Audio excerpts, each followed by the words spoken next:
Do you love the Tabernacle Choir?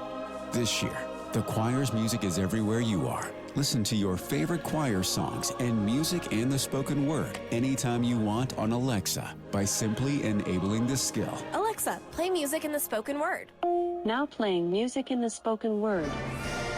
You can also download the Tabernacle Choir app, subscribe to the choir on YouTube, listen on Spotify, and have access to all their wonderful music. Happy listening. Accessing. When TV and radio collide. Love it. Wow. This is what you get. You're listening to JJ and Alex. Don't touch that dial. On 97.5, the KSL Sports Zone. All right, everybody, welcome back. It is JJ and Alex, 97.5 the KSL Sports Zone. Alex Curie, Jeremiah Jensen. We're out on the plaza on about as pretty of a day as you can get in Utah. The breeze is awesome. It's coming through the promotional tents here out on the plaza, the big puck shining especially mountain blue and salt white today.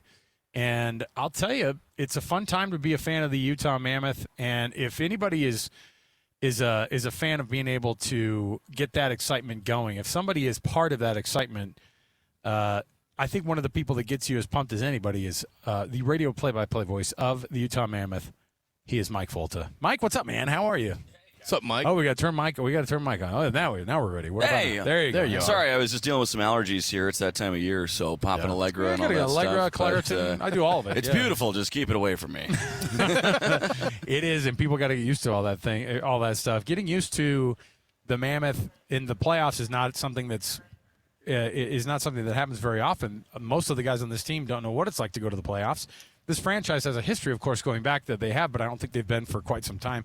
And all these young guys getting ready for these playoffs, I can only imagine, Mike, a game like the other night against Edmonton, their first one with a win over Edmonton as a Utah franchise.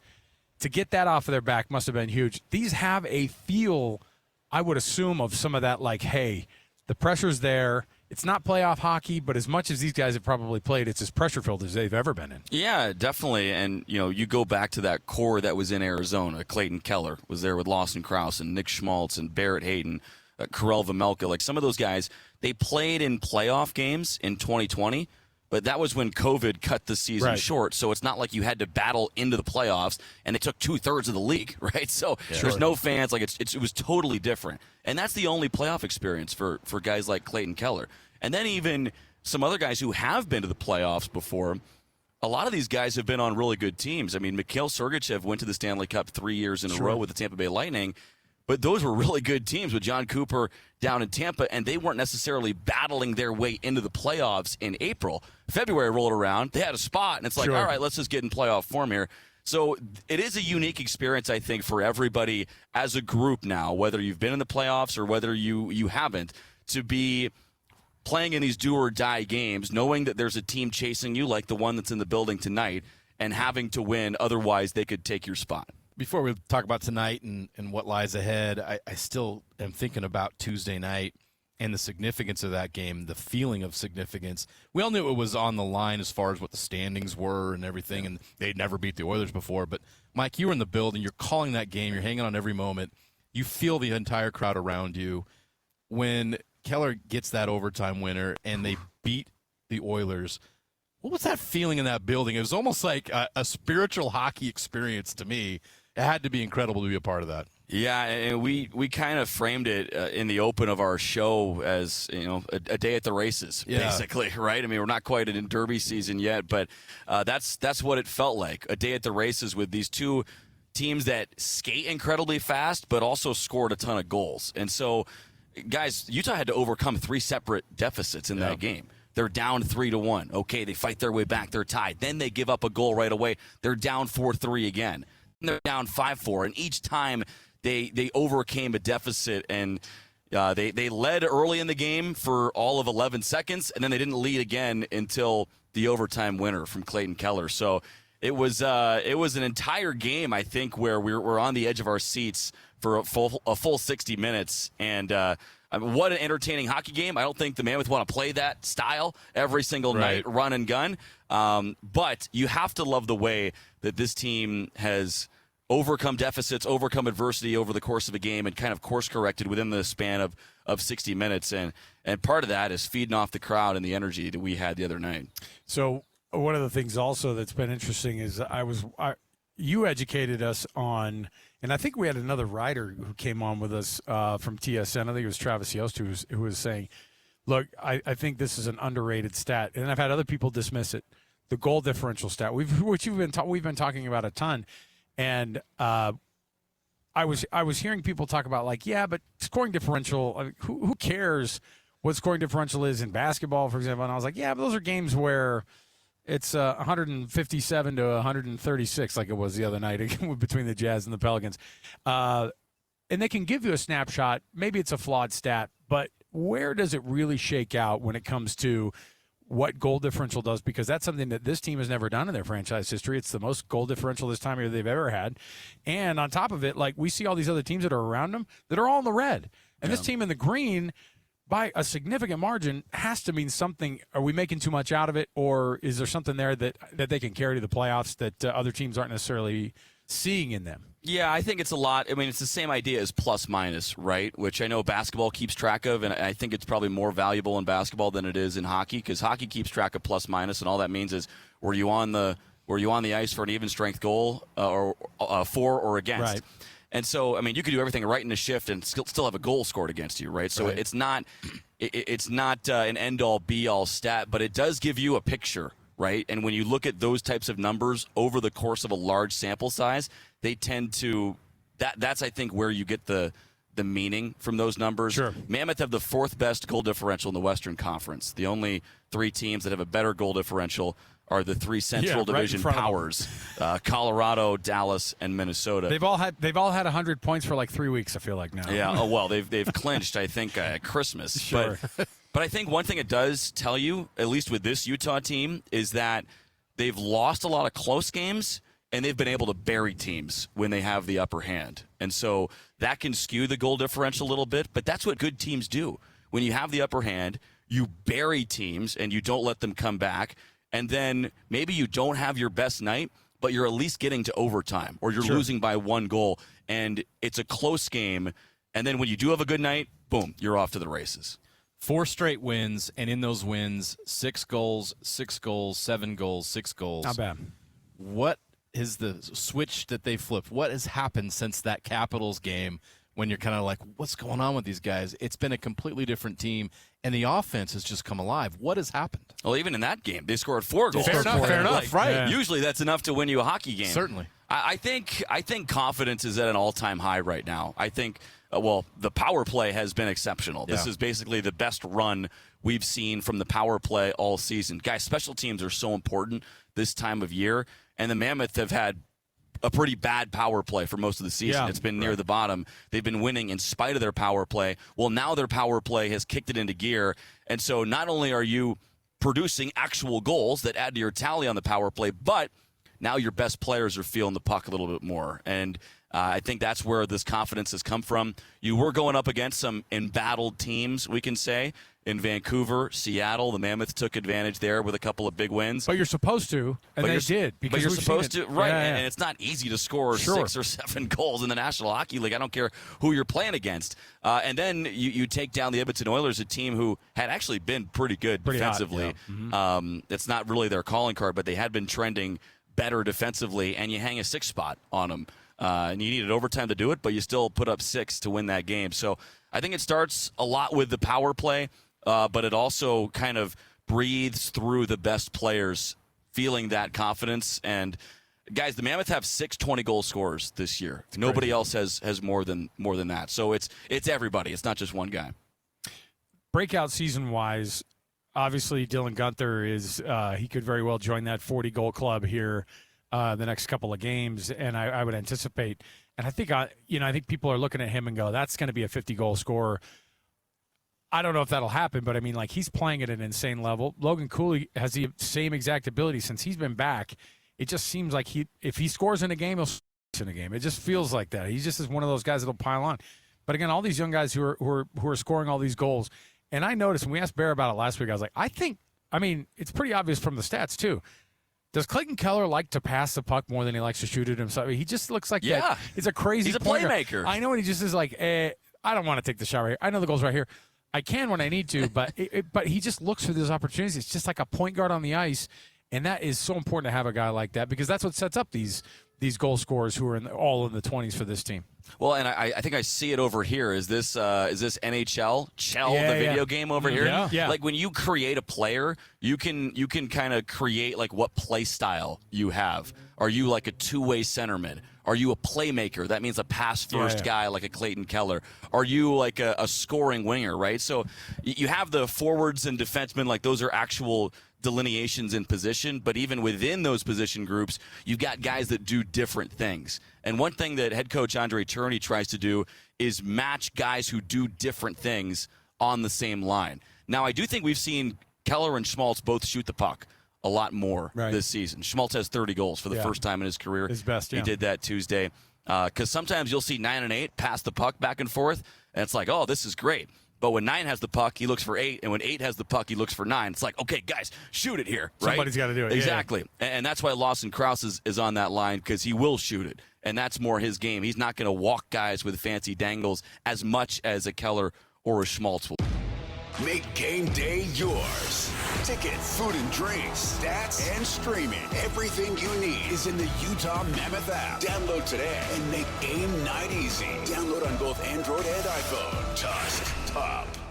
It's interesting you brought that up because I think that we were chatting with somebody who was at practice at skate around or something like that, and Bear stopped a drill and said, "Hey, I love the extra pass. I love that we love distributing it. Shoot the freaking puck, though. We don't need that extra pass right then." Is that what he said? It was some cuss words. We had to edit that for you. the Grizzly Bear, yeah. But I love that idea of like these guys are looking for opportunities, and the extra pass is great. Putting a puck at the back of the net at the right opportunity is also awesome. It's just the idea of, hey, let's get more aggressive. Let's see what you can do with that. And I think that this team they've embodied that over the past couple of weeks here, even in the games that they've been faced with some adversity. I think that's the reason they get to so many goals is because guys are just going, let's go after it. I know you've been checking the game notes because I think 81 shot attempts, which, like, we don't need to get into the weeds on shot attempts, but I'll just say this. It's the third most in a game this year that Utah had against Edmonton on Tuesday. So, to your point, they're shooting the pill a whole lot. Yeah, that's what you got to do if you want to get in the back of the net. And on the topic of Clayton Keller, what a phenomenal season he's had. And he's been nominated for the Mammoth as for the Bill Masterson Memorial Trophy, which is a great honor. I think he has a chance to win it in the league. You observe and you understand what that's all about. What is his chances? Because we've watched everything on and off the ice, what he's been through this year and what he's accomplished. It's phenomenal. Yeah, so the Bill Masterson Trophy, if you didn't know, it's basically the NHL's version of the Comeback Player of the Year award. And Clayton Keller lost his father, Brian, back in November. And I remember how tough that scene was. Were you guys in Dallas? Yeah, we were in Dallas. It was Thanksgiving. It was Thanksgiving when he learned and had to play the next night in Dallas. Didn't have to, right? Like could have taken the time, but his father Brian set up a rink in their unfinished basement in Illinois for Clayton to shoot pucks, and their walls all dented up. So Brian would have wanted Clayton to play, and he played in Dallas, had a heck of a game, and then he had to go to St. Louis, his hometown, and play a couple nights later. And just the emotion of that trip, like you could feel it dripping off of not just Clayton, but the whole team. And he was flying back and forth to funerals in between games and things like that. So he went through a lot early in the season, and he's a guy that as he goes, this team goes. I think I kind of hate this stat, but it is, I think, worth noting. I think the team's like 19-1 when he scores a goal or something like that. But when him and Schmaltz are clicking, this team is typically winning. And he had to overcome the loss of a loved one earlier this season, but he's never stopped leading this team. And you can tell from Bear's comments about him, his teammates' comments about him, he's grown as a player, but also as a leader. We don't get to, or we certainly don't pay attention to other teams as much as we do this Mammoth team. So seeing a big picture of the Preds and kind of where they're at as a whole, as they come into this game tonight, are they trending up? I know they lost their last game that they had out, but they've been playing super well in the last month, it looks like. month and a half to be able to get into this position. They're a team that could very well be a playoff team. But what are they bringing to Delta Center tonight, and what's gotten them to this point? Because I think at the very beginning of the year, we felt like it was going to be like last year's Preds team that we were like, what are they doing? That's not the usual Preds, or what we thought they were going to be. But what have they done to turn it around, and where are they at as a team? Well, it's just like this show. They've got some timeless wonders on their roster. They've got some experienced guys who know how to win and know how to score.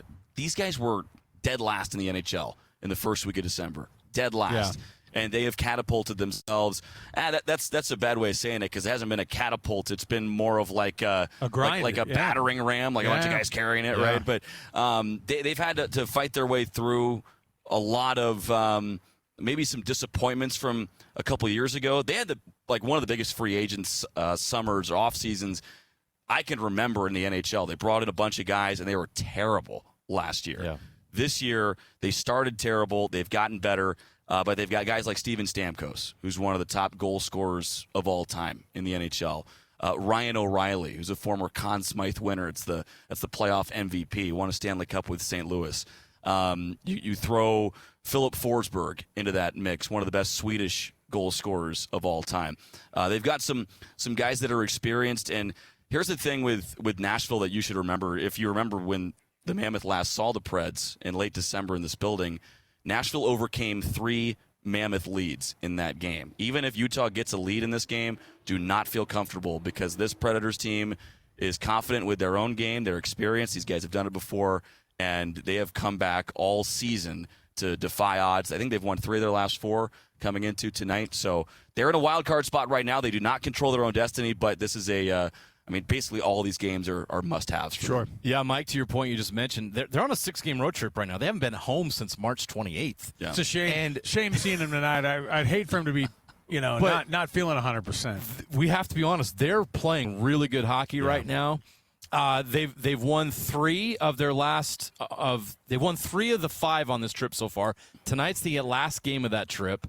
But 2 of those games went to shootouts, and they only lost to Tampa Bay by 1 goal. They are competing to the very end in each and every one of these games. Yeah. It's going to be a dogfight tonight. This is going to be one of those games, like probably would you think it's a lot like completely different than what we saw Tuesday night, where you got 2 physical teams and this is kind of be a grinder? No, I think it's a great point, because Edmonton's more high flying. They like to skate. They're one of the fastest teams in the league. Nashville's one of the slowest teams in the league, but they're one of the best around the net front with those experienced guys that, there's a second grade soccer mashup in front of the net, and all of a sudden the Preds score. You're like, how did that happen? Well, Ryan O'Reilly got a tip on it. So no, I think you're absolutely right, JJ. It's going to be a bit more of a slog, and that's Nashville's style. But like I said, they don't control their own destiny. They're just ahead of the Kings. The Kings have one of the easiest. I think they have the easiest schedule in the NHL still left. With some bad teams still to go. Yeah, Nashville's got one of the hardest schedules. Yeah, they have ahead. to play Utah. They have to go right out, and they have to follow it up playing Minnesota. Yeah. And I never know what teams are doing. I don't know if they do this in the NHL as much where they go, because they do it in the NBA. They're like, if you're in the playoffs, you have 2 or 3 games left here. So you guys take a seat over here. Just get ready for the playoffs. I feel like that's not an NHL thing. Like, would the Wild be at the point where they go, look, we already know where we're at in the playoffs here. Let's coast into this one. I think it could be, especially with goaltending.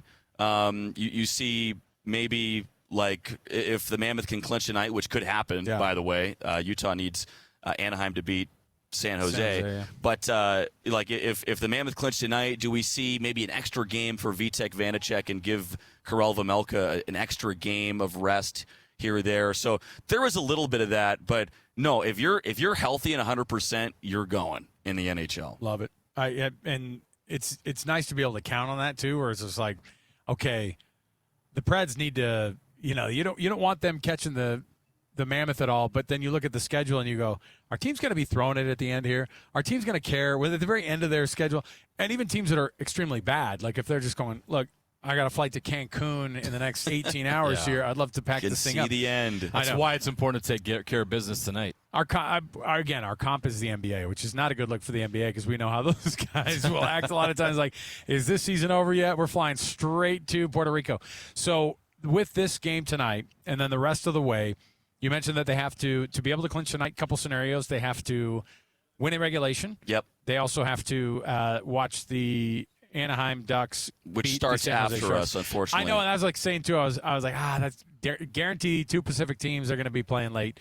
It would have been fun to know what the outcome is of that, see that one, and then to have Delta Center explode. Regardless, getting to the playoffs is not the goal. It's trying to hold on to that wild card 1 spot. How much more important is that for them to be able to stay in that spot? The playoffs are the playoffs, but there are some teams that you'd rather see later in the playoffs. Yeah, no doubt. And the Mammoth could have the best draw of the entire Stanley Cup bracket in that wild card 1 position, playing through the Pacific Division. Because if the playoffs started today, Utah would be facing Edmonton in the first round, then the winner of Anaheim and Vegas in the second round. Right. And we expect something similar to that by the end of the year if the Mammoth can hold on to this wild card 1.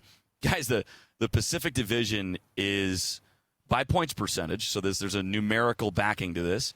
By points percentage, it is the worst division in hockey since, I believe, 2012, 2013. Wow. Which was the Southeast Division, which finished as a group below 500. And funny enough, the Winnipeg Jets were in the Southeast Division because the Atlanta Thrashers had been there. Then they moved to Winnipeg, and they couldn't kick Winnipeg to a different division. So with that said, though, Mike, I still look at the Pacific and I see the Oilers. I see the Knights. I even respect what the Kings have, adding Panarin. Yeah. Possibly in the playoffs, do those teams find their grounding, or does, like you say, for sure, what we've seen in the regular season is who they are? Edmonton limped into the postseason last year, and they were third in the Pacific Division, and they marched through the playoffs to the Stanley Cup Finals like it was nothing. Right. Like they just steamrolled teams. And that was with like McDavid hurt at the end of the year, and a lot of their best players hurt at the end of the year. So I think if you're Edmonton and Vegas, you are not having the conversations that we are having about, here we go, let's get in and get a good seed. They're just saying, all right, let's get into the playoffs. We'll figure it out once we get in. Let the real season begin. Right? Exactly. Yeah, makes sense. Well, Mike Folta, radio play-by-play voice of the Utah Mammoth, nice enough to stop by the booth here, and he'll be going into the building and prepping for this one, another big one. We like when they're big. We like when they have significance. When it's late in the season, they have significance. You're fighting for a playoff spot. Those are the best ones I would imagine for you to be able to call. So good luck on your call. You do a phenomenal job, man. We really love listening to you over the air. Thanks, guys. Savor it. First time we get to say the Utah Mammoth could clinch a playoff spot tonight. Ooh, sounds good. Awesome. Sounds good. All right, we'll take a break. We'll come back. More to go. Right around the corner, 97.5 VKSL Sports Zone.